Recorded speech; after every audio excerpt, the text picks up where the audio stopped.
need to step away now. We need to get you home. At least 2 people died in this house. Where are the bodies? Catherine killed herself? But you're not convinced. Something happened, something to trigger. He's not ready. He's been following me. So what do we have? Police! 2 victims, 1 killer. 1 survivor. Cardinal. Coming soon on BBC4.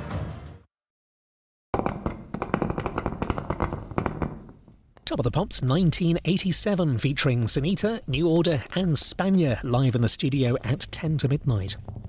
Achingly funny, relentlessly funny, enduringly funny. Rejoice in Ken Dodd's happiness, now on BBC4, an hour with this comedy legend.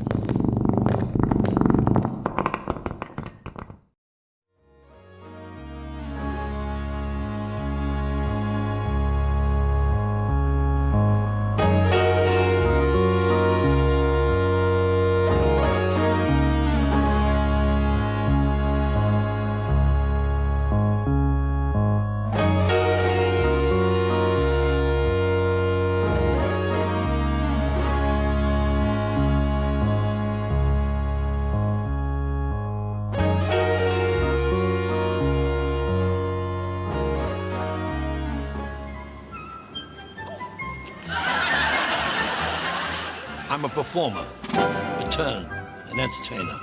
You're not supposed to dawdle, you gotta get along! Yahoo!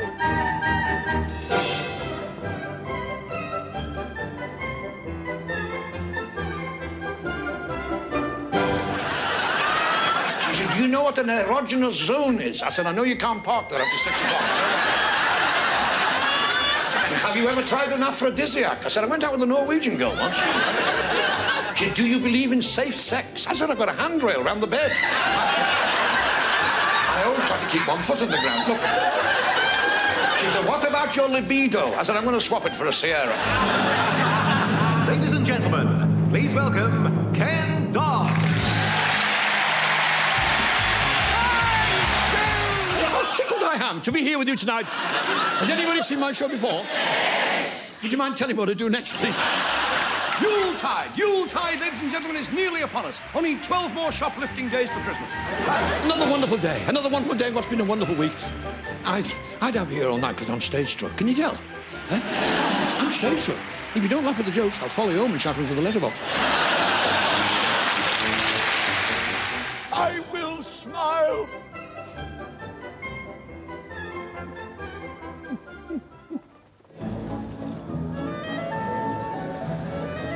Ken Dodd is a national institution. He's been a professional comedian for 53 years. He's had 20 hit records, including Tears, which sold more than 2 million copies. This year, he celebrated his 80th birthday, still travelling the country, performing his happiness show 3 times a week. Did you always prefer doing live performances? Always, still do, yeah. Because you play an audience like you play an instrument. An audience is part. You see, I've never actually done a solo act of my own. It's always been a double act. It's me and the audience. So. And is it different when you do telly? Oh yes, on television you're just performing to a set of wires or a camera or probably they say, well, don't look over there, look over there. Oh, yeah, why am I doing that? Well, it's a better camera shot. Oh, really? Well, all I can see there is exit. Well, that could be a hint. Happiness, the greatest gift that we possess. I thank the Lord that we've been blessed with more than our share of everybody. Happiness, the greatest gift that we possess. I thank the Lord that I've been blessed with more than my share of happiness. I've got more than our share of happiness.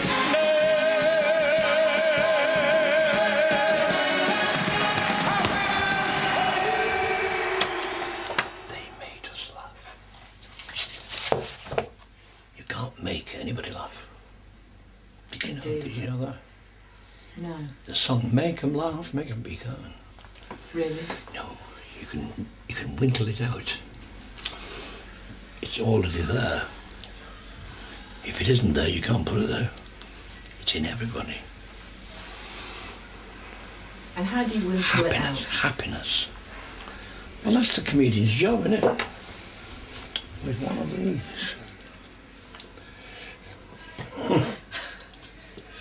Right.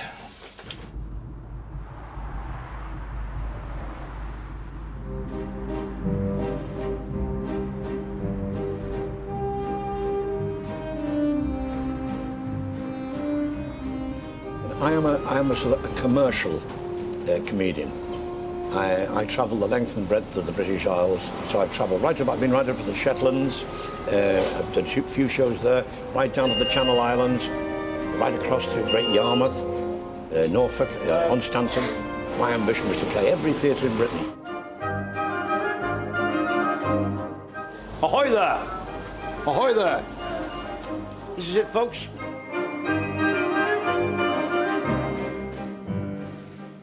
Have you read this? I've been through that one. Does it make you laugh? I've been through them all. Well, some of them have one good joke. That one's got one very good joke in it. One very good joke. Funny as your jokes, Well, yeah. one really One good in the joke. whole book of Jewish jokes. And it's got one. No, there'll be more than that. It's got one really good joke. You've got that, haven't you? It certainly is. This one, that's good. You've got this one, haven't you? Oh, I think I'll take my coat off to this. You've got that one, haven't you? Oh, good gracious me. You haven't got that?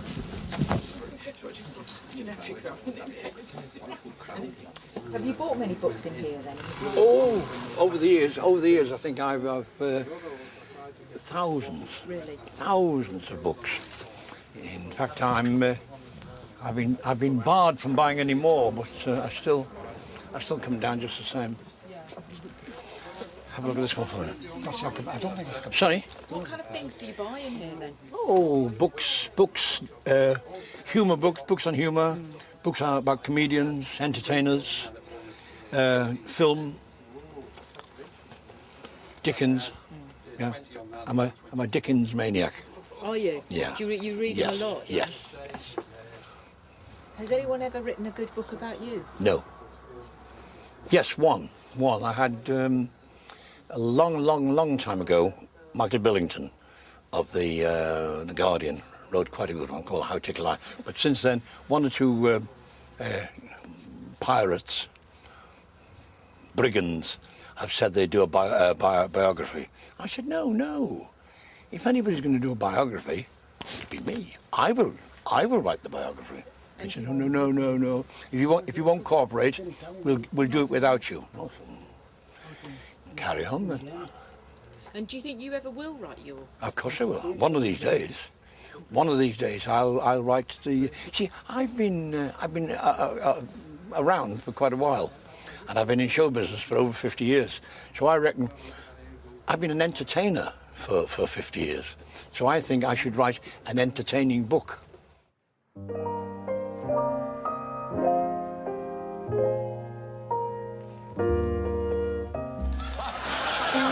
I'd like to say, how tickled I am. Well, I said, how tickled I am. Did you see that? I'll do it again. This lady seemed to like it. Put the binoculars away now, dear. I was born in Liverpool, well, on the outskirts, about 5 miles. Not Yash. My father, Dad, Pop, Arthur, was a very, very funny man, a brilliant comedian. He used to tell jokes all the time. I think actually that's how I learned to tell jokes. Through most little boys want to be like their fathers, and I learned how to tell jokes by my dad telling me jokes.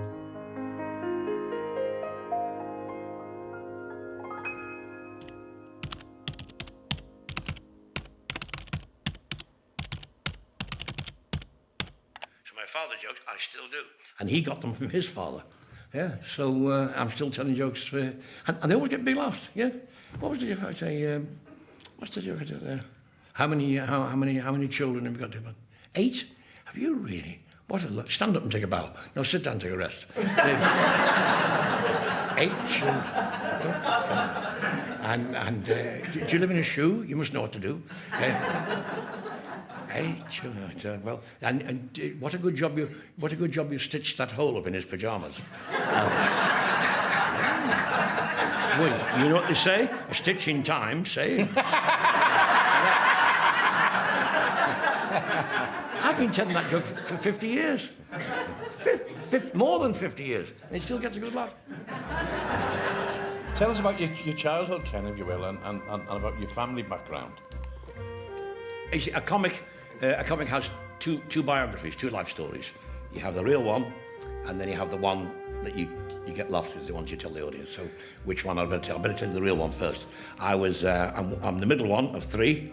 There's Billy, my older brother, 2 years older than me, and June, 2 years younger than me. My mother and father, Arthur and Sarah Dodd. My dad was a coal merchant, a coal man, Notty Ash, and I had a wonderful childhood. Fantastic. Round Notty Ash, the fields. So when I was a little boy, we just went mad. It was wonderful.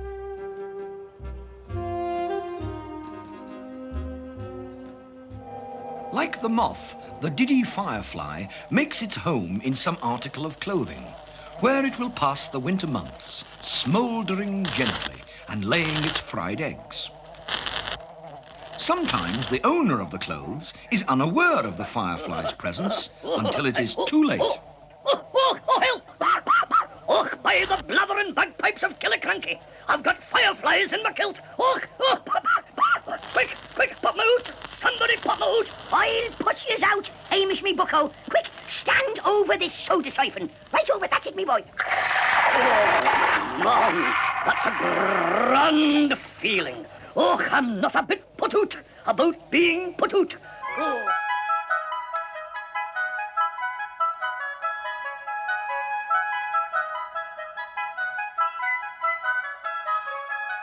If you think about it, there is a belief in small people all over the world. This belief in magical small people, leprechauns, pixies, boggarts, fairies, if you like, talking animals, whimsy. It's the humour of Wind in the Willows, the Muppets, Walt Disney. It's the humour of small people. The mole had been working very hard all morning, spring cleaning his little home. First with brooms, then with dusters, on ladders, steps and chairs, with a brush and a pail of whitewash, till he had dust in his throat and eyes and splashes of whitewash all over his black fur. It was small wonder that he suddenly flung down his brush on the floor and said, "Bother, bother, oh, blow," and also, "Hang spring cleaning." We are the Diddy Men, itty-bitty Diddy Men. We are the Diddy Men who always have a bash. So I discovered the Diddy Men, these little whimsical characters, the Diddy Men, who live in Notty Ash and have the Jambutty mines and the broken biscuit repair works, snuff quarries and the gravy wells. Around the Diddy City, we sing a diddy diddy. I'm beginning to get fed up with you. I don't care. Why? I'm going. You're going? I'm jacking it in.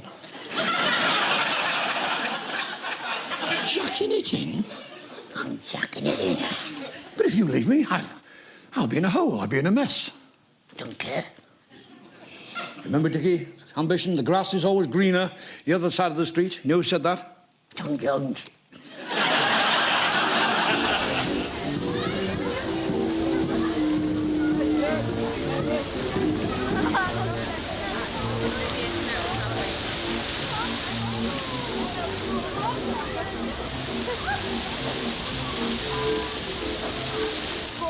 Now, you must have enough now. Thank you. What's your name? Eileen. Eileen? Eileen from Scam. To the left or the right? To the left. Eileen from Scam. There you are, Give Eileen. me some happiness. Yeah, well, that's what you need. Thank you. Thank you, Eileen. Thank you, Judy Jones. Call again, anytime. Tatty bye. All right, young man. Thank you, sir. I bet you say that to all the boys. Oh, God. Hello. I don't believe Now, it's your money.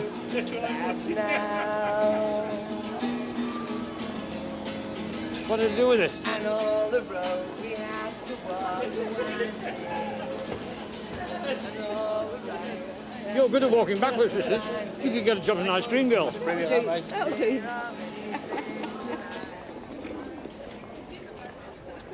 You can do that afterwards if you want to. I'm not saying now. See there? International Library. Ah, yeah. I started thinking about, well, what is a joke? I want to know why. Why does the human being laugh? Why do we make this funny noise? Ha, ha, ha, ha, ha. Your breath comes in short pants. Why don't your ears light up? Why doesn't your nose wiggle from side to side? Why this? What is a laugh? Why? What goes on in here? Why do human beings laugh when they're confronted with a funny situation, a funny picture, or somebody tells them a funny joke? What is humour? What is a joke? How does one be a comedian?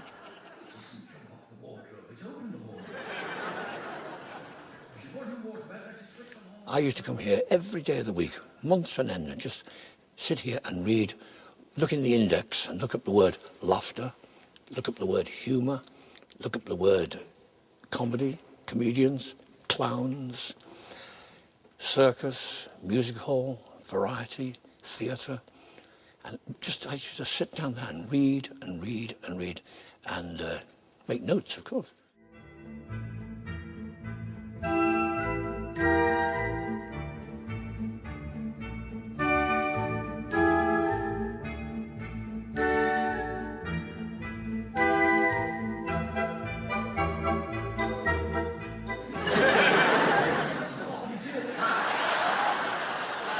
Little old lady went to the doctor's. Little old lady, she said, Doctor, she said, can I have some more sleeping pills from your husband? He said, why? She said, he's woke up.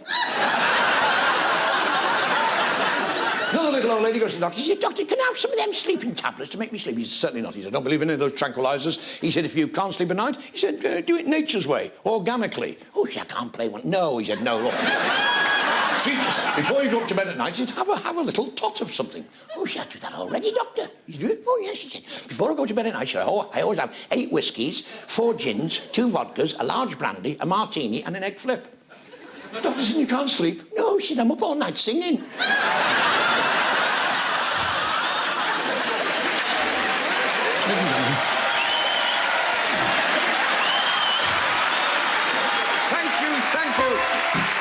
Thank you for being a tatty hilarious and a punchless audience.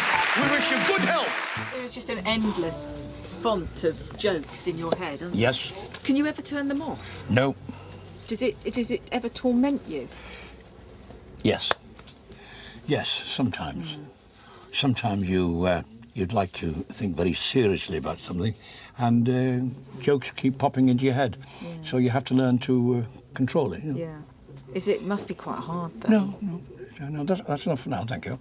That's quite enough, thank you. Right, go and...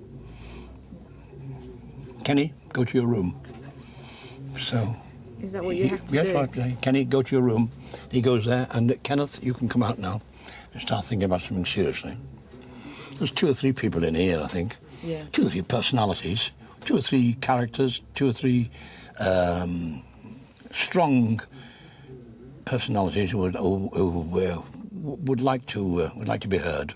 Yeah, I think so. I think there's the show business Ken Dodd, and I think there's a thinking Ken Dodd, and hopefully there's an amusing Ken Dodd. I hope so, anyway. It's one that can see the funny side.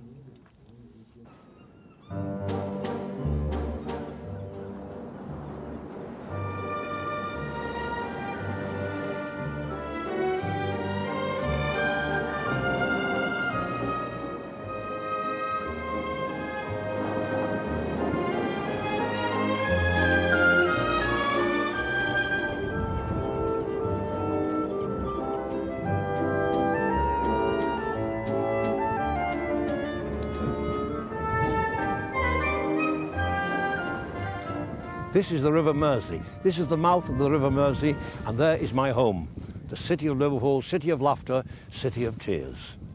This is the city that enabled me to be a performer. And here we are at the mouth of the Mersey. Just behind me are the Anthony Gormley men. This one here is called Sid. This is Sid. We like that. We like that. We could go now, but I'm going to do one more, because I like your movement. We could do... Over there you can see Wales, Up there, somewhere up there is Scotland, I think. And straight on there, going west, people, thousands of people have left this wonderful city to find adventure and success.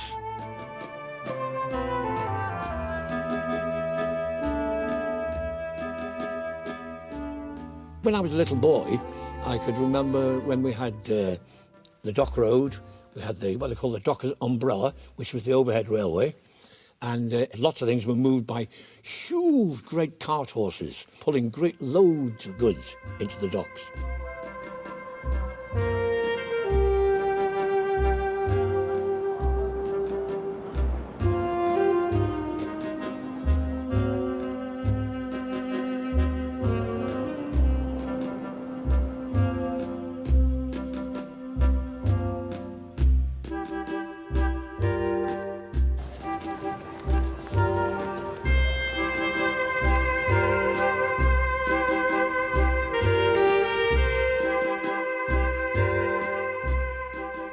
In Paris, all the chairs and tables are out on the street.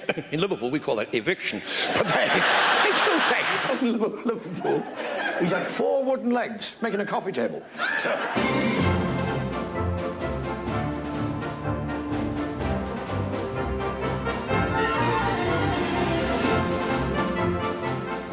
Every week, we used to have a Dodd family journey to a theatre just up the road here in Fraser Street called the Shakespeare Theatre of Varieties.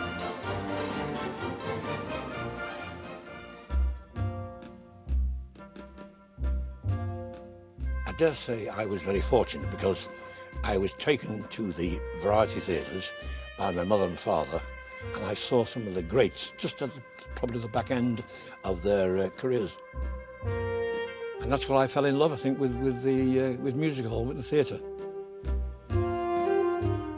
The word variety really means a variety of skills.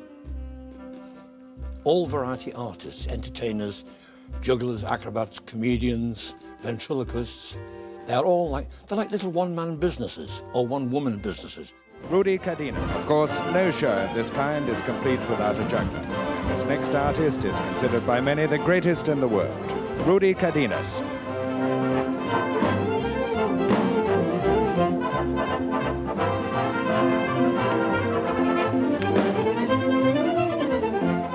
I worked with Rudy Cardenas from Mexico and Rudy Horn from Germany in Blackpool when I was in season with them there.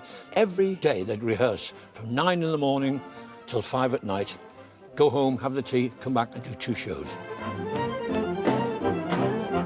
The big specialities, the acrobats, the jugglers, the people who do deeds of immense daring, you have to go to the circus.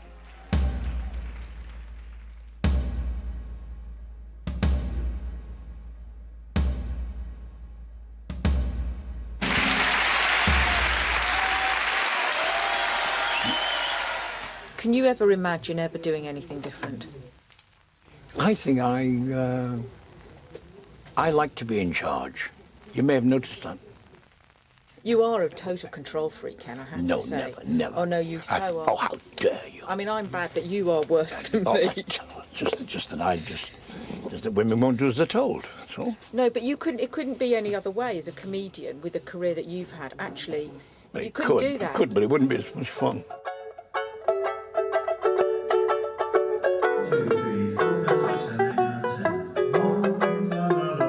I served my apprenticeship around the clubs and after-dinner entertainments, smokers' concerts, boilermakers, hot pots, dockers' soirees.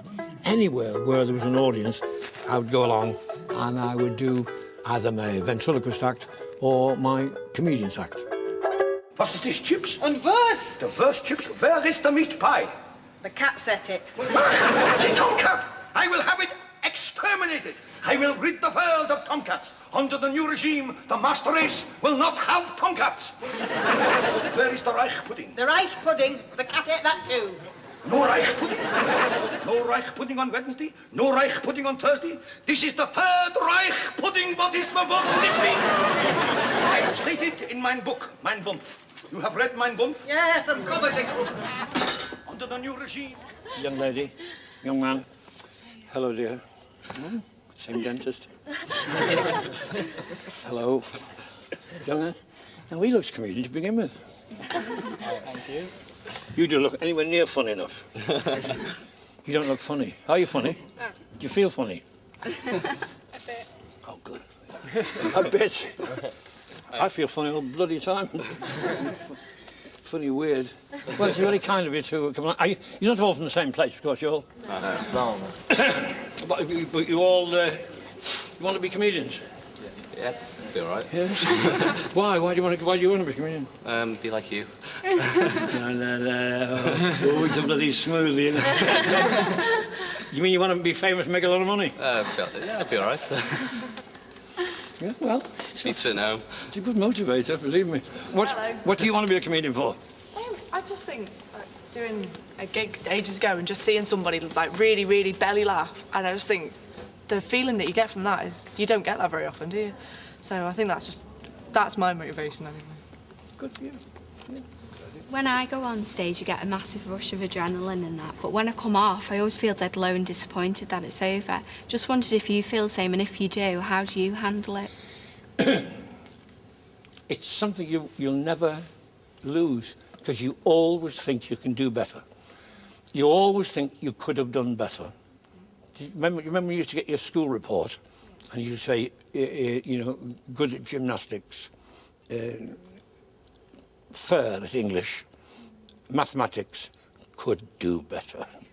Well, it's the same with being an entertainer. You always think you can do better, and sometimes you can, but you've just got to remember it for next time, and next time, do better. Yeah, but you'll never, if you really want to be an entertainer, a good entertainer, you'll never actually be satisfied.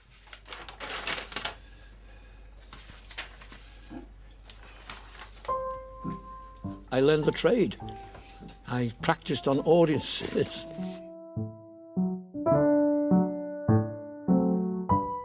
I learned to read an audience's facial expressions. I learned how to play a theatre. I used to think I was wonderful. I used to think I was marvellous in bed. Then I found out all my girlfriends had asthma.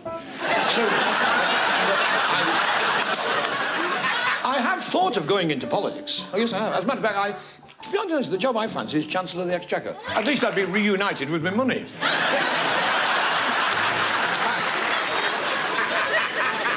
But Frank?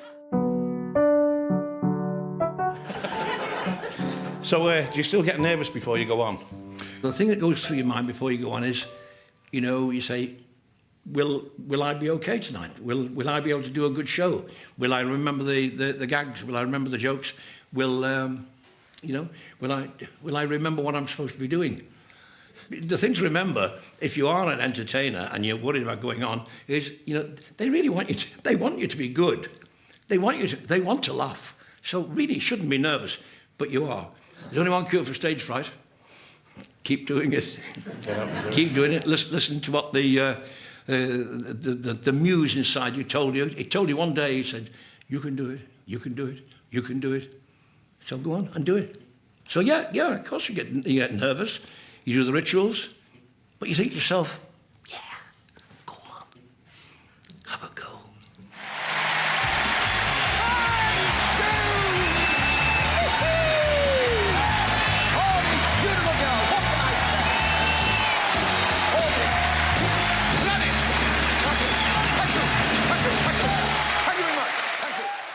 No, I mean, how tickled I am on my vacation. Tonight, ladies and gentlemen, I feel absolutely tatty-hilarious and full of plumptiousness. I do. It makes me absolutely discomnicerated to see that so many of you have turned up for the free soup. And... are you all enjoying yourselves? Why, what are you doing? Tonight, ladies and gentlemen, we have a fabulous show for you. We've got artists from all the four corners of the Labour Exchange. Love is like a violin with its strings around your heart, soft and sweet as dreams begin. sadly crying when you part. Make my heart your violin. Show business is, you have to be many, many things. You have to be, the business side of show business is very important. There's the business side of it, there's the power side of it, trying to get to where you want to be. And when you get to where you want to be, then you have to start thinking about how you're going to stay there. And then, ultimately, it comes to the question is, do you want to stay there? See, the whole pattern of show business has changed. At one time, you set your stall out, put your bill up on it, and you did a season. That is to say, you do anything from 6 weeks to 26 weeks. When we were in Blackpool at one time, we used to go opening at Whit, and go right through till Christmas. Twice nightly, 3 times on a Saturday. The Palladium, I did the longest run ever there, from Easter till Christmas. But now it's all one-nighters. So whereas at one time you could leave your props at the theatre and just go there in the car, now you have to take everything with you. Everything has to go with you, amplifiers, musical instruments, costumes, you take it all with you, see? So the whole pattern of show business, at one time, that'll be for me. At one time... Ladies and gentlemen, the train is now approached to Nuneaton. Change here for services to Cambridge, Stansted Airport, and the services to Coventry. Nuneaton is the next station. Call if you are leaving this train, please remember to check all your belongings with you. Well, we're not going to any of those places. I'm going to London.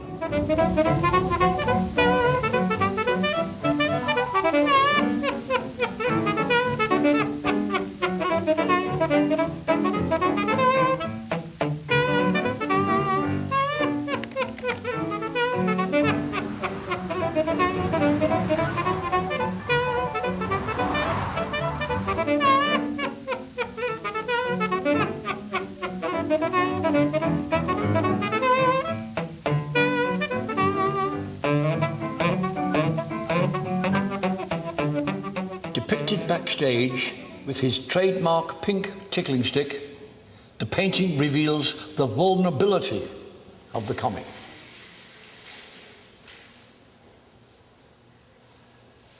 I think what he's thinking, he's saying it is sort of to be or not to be, to do or not to do. I think he's thinking, did I get it right? This time, did I get it right? This time, did I remember to put the punchline in the right place? How did I do? I think my mother and father were very pleased with me.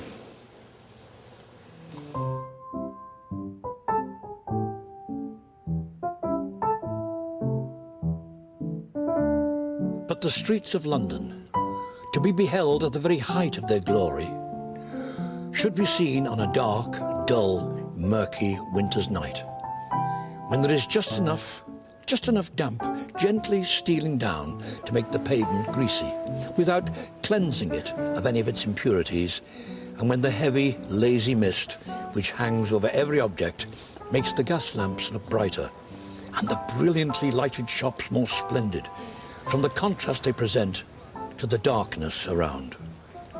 All the people who are at home on such a night as this seem disposed to make themselves as snug and comfortable as possible. And the passengers in the streets have excellent reason to envy the fortunate individuals who are seated by their own fireside. I lived in London, of course, for the years. Couldn't commute back to Knotty Ash, even if I wanted to. I lived in a hotel in Jermyn Street, and then an apartment in Kensington. And this was during the, don't forget, this was 65, the swinging 60s. So Carnaby Street was at the height of its fame. Everywhere was wonderful, yeah. London was the most exciting place in the world. You met some very interesting people, some very eccentric people, very strange people. I was quite normal compared to them. I met a famous gangster, and the politicians started to come. Harold Wilson came. Bessie Braddock, and lots of politicians came to the show. I think they wanted the gags. I think they wanted the jokes. Ladies and gentlemen, please welcome Ken Dodd.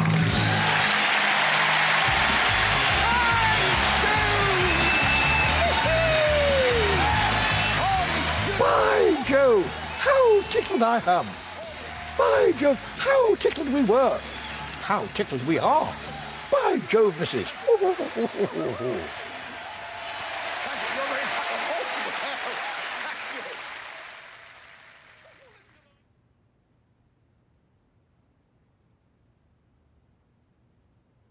This is where I used to get told off every night.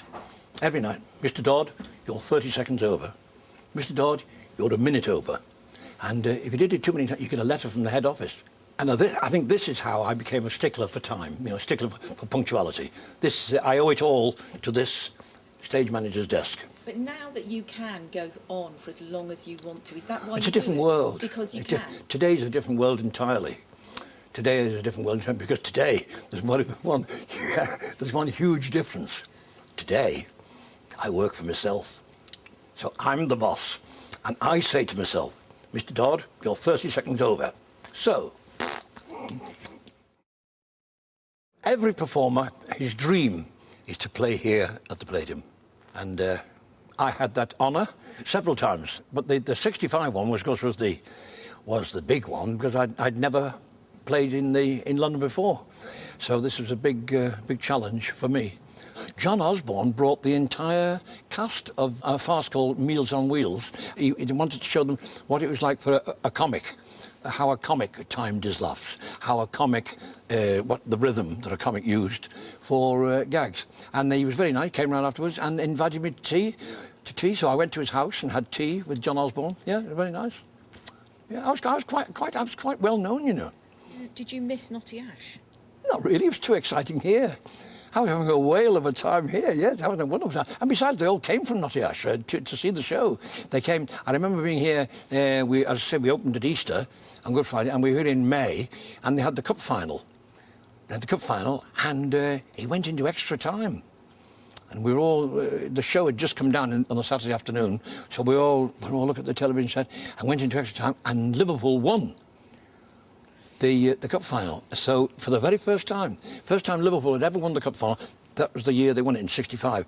And in the evening, all the fans were all round the Palladium, all shouting, "We want Doddy!" But I don't know what they're going to do to me if they got me, but they were all round, all cheering, and yeah, that was very exciting. Yeah. It was a good time to be a Liverpudlian, wasn't it? It was indeed, yeah. '65 was great, yeah. I was probably one of the most well known of all the whackers. That's what we are, we're whackers. The show business personality of 1965, king of the Diddy people, Ken Dodd. Can buy me love, can buy me love. Ken Dodd, the people's comic in the truest sense, returned in triumph to the Palladium last night, and the applause for him was huge, heartfelt, instantaneous, and deserved. His skill is in the construction of the delivery and his judgment of our mood. Mr. Dodd is one of the most accomplished performers to have hit the London stage. Doddy has suddenly become the darling of the London scene and is in danger of being captured by the intellectual set. We have always thought that it might be a good question to put to Mr. Kenneth Dodd and the members of the Beatles. To what extent do they attribute their success to their hairstyles? And we'll start by asking that question now of Mr. Ken Dodd. With hairstyle, well, I think it has a great deal to do with my, success. Your hairstyle? Oh, yes. Well, I think so, yes. I like to keep it in trim. You know, I eat a lot of shredded wheat because it's good for the hair. And I have it cut twice a year, whether I need it or not. Short back and sides and a bit off the shoulders. And, you know, I think so. What do you feel about the boys? I think there's a wonderful style, actually, because they're different than me, because with them being Martians, they... A professor of archaeology at Notty Ash University has discovered some tablets which say that the Beatles are definitely Martians. Grundy's their leader. How long have you known this, Kenny? Bill Grundy? Well, I've known he was out of this world for a long time. No, we're all Martians. And as Martians, I think it's a very good hairstyle, that. I think very much. I'd like one of those myself.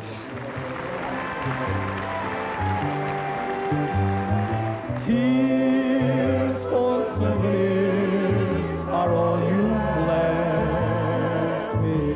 '65 was the season, my West End debut, and everything. Have you ever driven into town and all the lights have been green for you? You know? It was one of those times. And everything went just right. In that season, 1965, I recorded Tears for Souvenirs, and it went to #1, and it stayed in the charts for 18 weeks. 18 weeks, wonderful. All the beat groups, the pop groups, they couldn't find things bad enough to say. This was a middle-of-the-road song, sung by, and none of the rock and rollers could get in, and I kept them out for 18 weeks, and I got a golden disc. It's gone. It's 2 now. It's on 2 million now.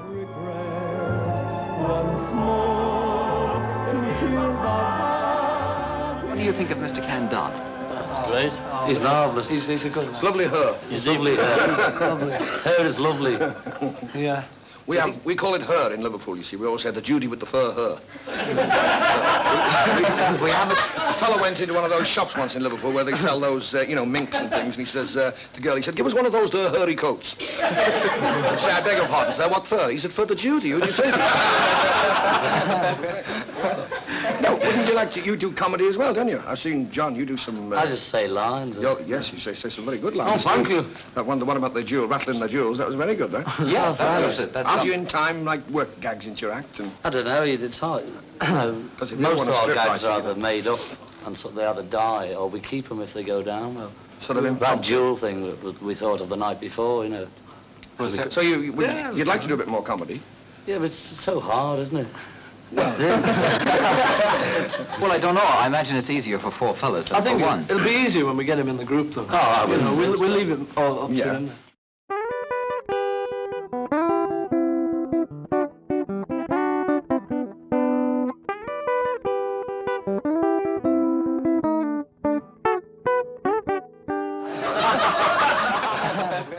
I don't think I was a natural. A reasonable funny face, but I wasn't sort of the schoolboy. I wasn't the class comedian. No.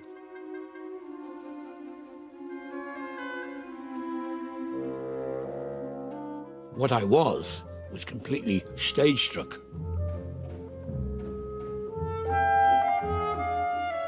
Oh yes, I was stage struck. Once I'd seen the shows, I wanted to be on that stage.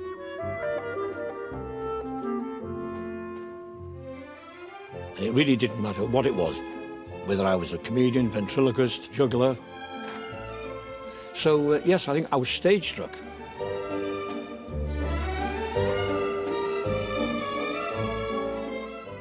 But be not afraid of greatness. Some are born great, some achieve greatness, and some have greatness thrust upon them. Thy fates open their hands, let thy blood and spirit embrace them, and to inure thyself to what thou art like to be, cast thy humble slough and appear fresh. People said, you'll never do it, Doddy. Of course I will. He said, you'll never stick to the script. I said, what do you think I am? I think I'm stupid. You see, when you're a comic, yes, OK, you start off by telling jokes, but throughout your career, you have to be many other things as well. If you want to be a successful entertainer and performer, you have to be a comedian, you have to be an orator, you have to be an actor, you have to be a poet, you have to be a creative writer, you have to be an impressionist, you have to be able to do dialects. So you have to do about a dozen things to make the one entertainer. Have you got a word of advice for somebody who's starting out in show business? I'll come to you later. Not yet. The boys first. Help! Get a job. Get a job. Help. What do you say, Ringo? Keep Best trying. of luck. Do your best, That's great. Okay, how about a word of advice from Mr. Kenneth Dodd, then? Well, I think the best anybody starting out in show business... is that a serious question? Yeah, that's a serious I think anybody starting out in show business should be like the Beatles and be original. That's the thing. I think originality is the secret of success.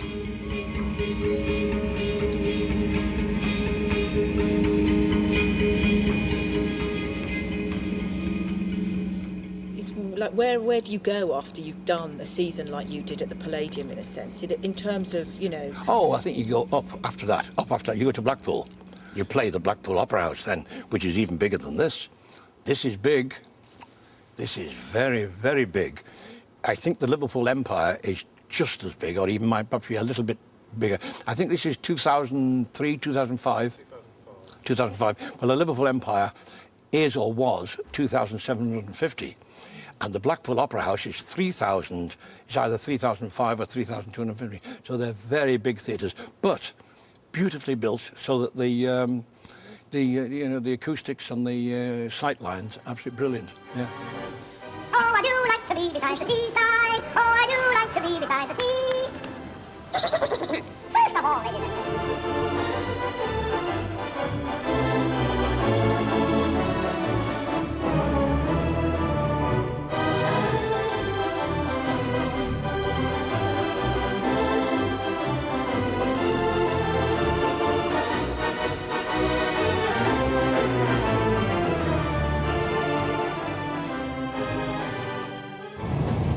I started in 1954 and I played all the theatres in Britain, and I gradually built up my own clientele. And even now I go back to the same places year after year. I've got like a window cleaning round.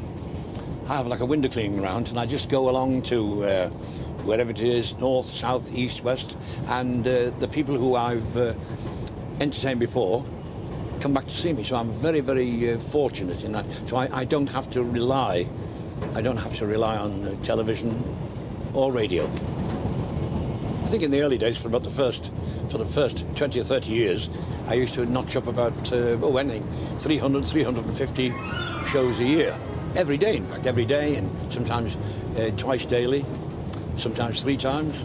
But now, I try to do about three or four a week. At one time, trains used to go tiddly-dee, tiddly-da, tiddly-dee, tiddly-doo, tiddly-dee, tiddly-da, tiddly-doo, suck it yourself. But now it just you don't know they're moving, do you, just really? glides, doesn't it? Well, sometimes they're not moving.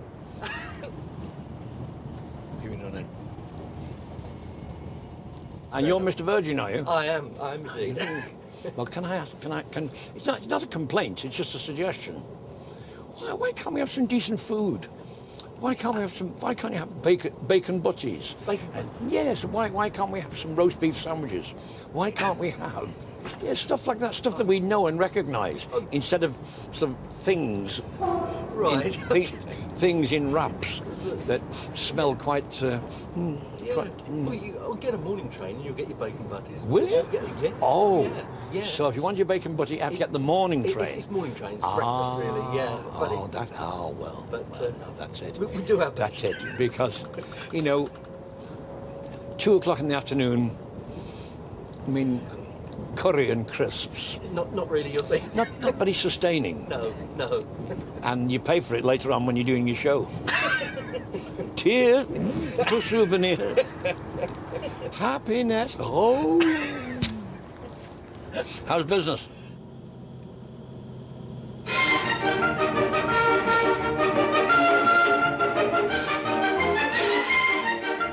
Because what's a holiday coast for the many is a hard-working coast for the few who play to packed houses in the theatres or who work on the golden mile of sideshows and booths, alleys and oyster bars between the North Pier and Central Pier, where there's adventure every yard. And where Blackpool seems to offer everything that Paris can, and a breezy kind of humour all its own.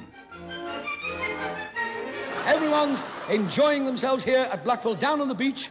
Do you know, it's so crowded here in Blackpool, ladies and gentlemen at home, the corporation have had to send to Morecambe for more seagulls. My Auntie Nellie, my big Auntie Nellie, she was down on the beach. My big Auntie Nellie. And the man from Blackpool Corporation, he said, Mrs, would you mind getting off the beach, please? The tide's waiting to come in. Big! Yesterday, she dived into the sea and 6 trawlers were beached at the Isle of Man. Everyone's here at Blackpool. Some of the side shows were absolutely marvellous. There used to be a big sign, it was her father's fault. I never found out what it was, but it was her father's fault. Then the other one, half woman, half fish, mermaid. There's another one that said, come and see a horse with a tail where its head should be. And when you went inside, it was 6 months. When you went inside, it was the horse the wrong way round in the cart.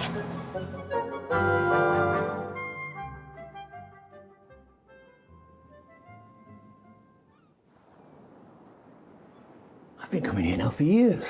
Every year since 1954, 1955. Every year, at one of the theatres in Blackpool, I've played here every year, and I've played with some really big stars. 1, 2, 3, 4, 5, 6, 7. Oh, what a glorious thing to be, a healthy, grown-up, busy bee, making hay while time is ripe, building up the honeycomb just like tripe. I'd like to be busy bee, being just as busy as a bee can be, flying all around the wild hedgerows, singing all the carols. I'll cover it like that, you see, and what happens? Too many bombs. No.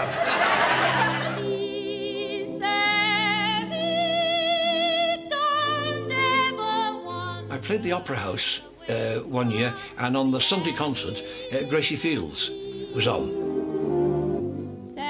She left all the flowers, she left all the bouquets. She said, "You have them, Doddy. You know, I can't get them back to Capri." So she left me all the flowers. That was nice.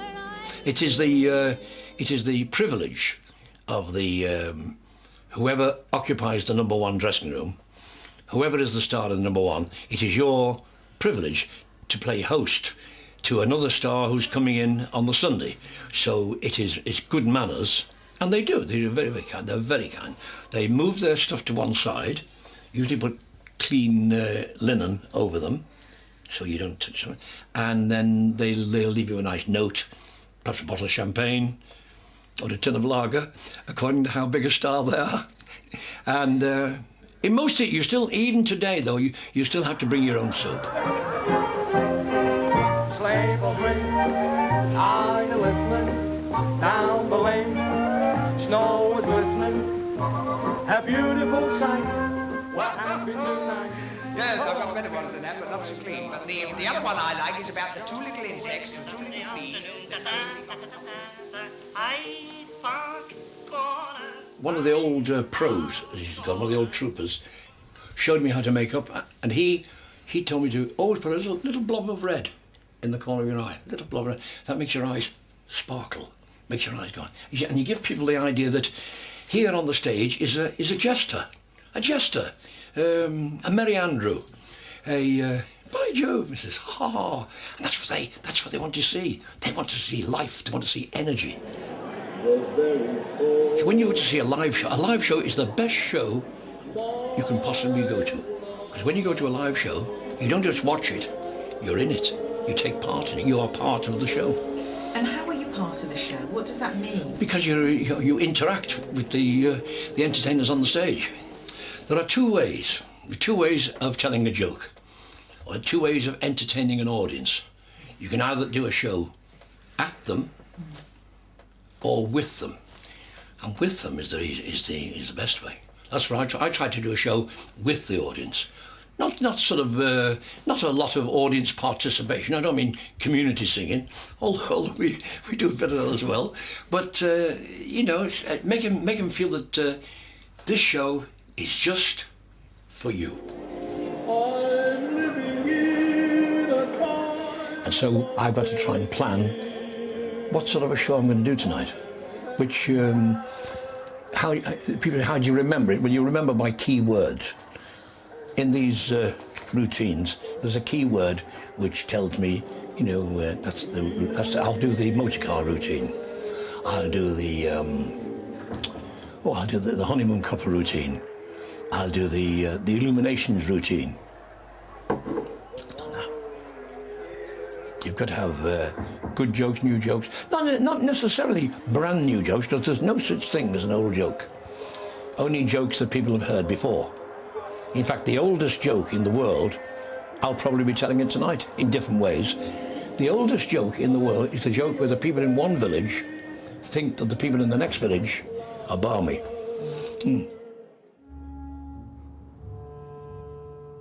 You'll hear it come over the loudspeaker in a moment. He'll say, half an hour, please. That means you've got 35 minutes. Don't ask him why, it's 35. Then he'll say, quarter of an hour, please, which is 20 minutes. Then he'll say, overture and beginners, which is 5 minutes.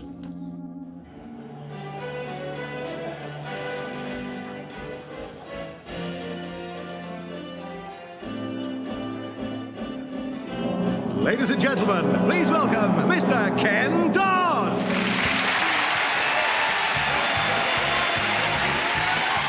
More than my share of happiness. To me, this world is a wonderful place. I'm the luckiest human in the human race. I've got no silver and I've got no gold, but I've got happiness in my soul.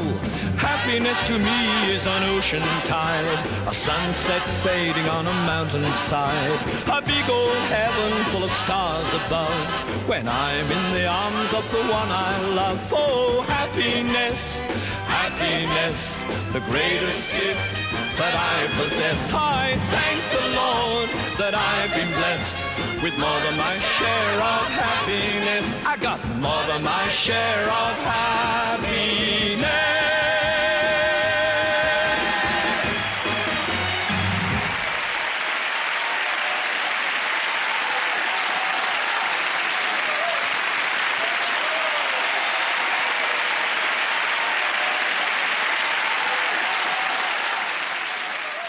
How was the show tonight?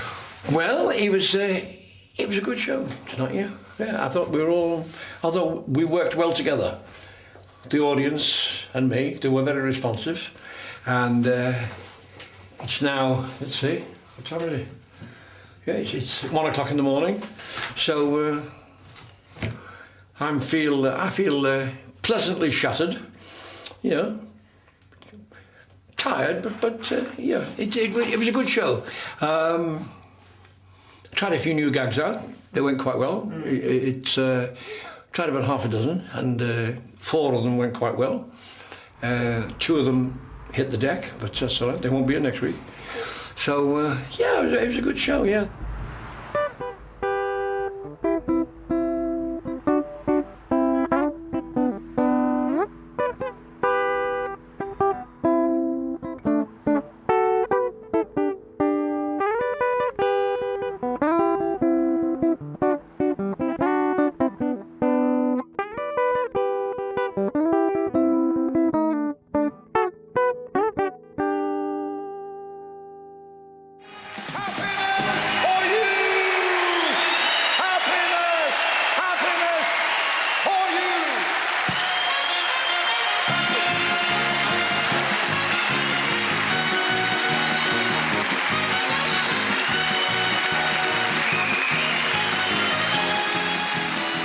Happiness.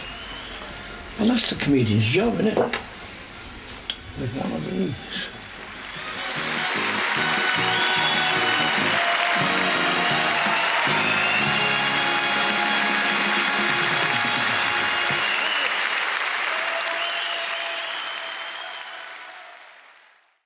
We all do it, It can suddenly bite you like that. but no one wants to talk about it. We don't want to say the wrong thing, so we say nothing. And some people I don't know about you, but I want to live forever. go to extraordinary lengths to avoid it. You believe that laughter makes you live longer. Miriam's Dead Good Adventure starts Easter Sunday at 9 on BBC2. Would you welcome, please, John Lee Hooker. He went on to inspire a generation of British guitar players. He was a fighter. He wasn't going to sit home at a desk and write lyrics. He kick-started the British rock industry. The story of 4 men, 3 chords. If you're playing 4 chords, you're showing off. And the songs that changed the world. It was a revelation and a revolution. BBC4 takes you to the roots of rock and roll. Continues Friday at 9 with Woody Guthrie on BBC4.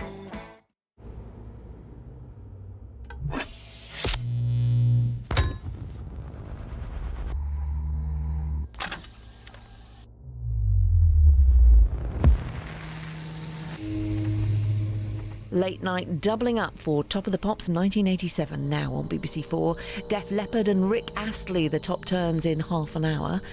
First, keep an eye out for a young man riding a rhino. First to spot him wins the prize.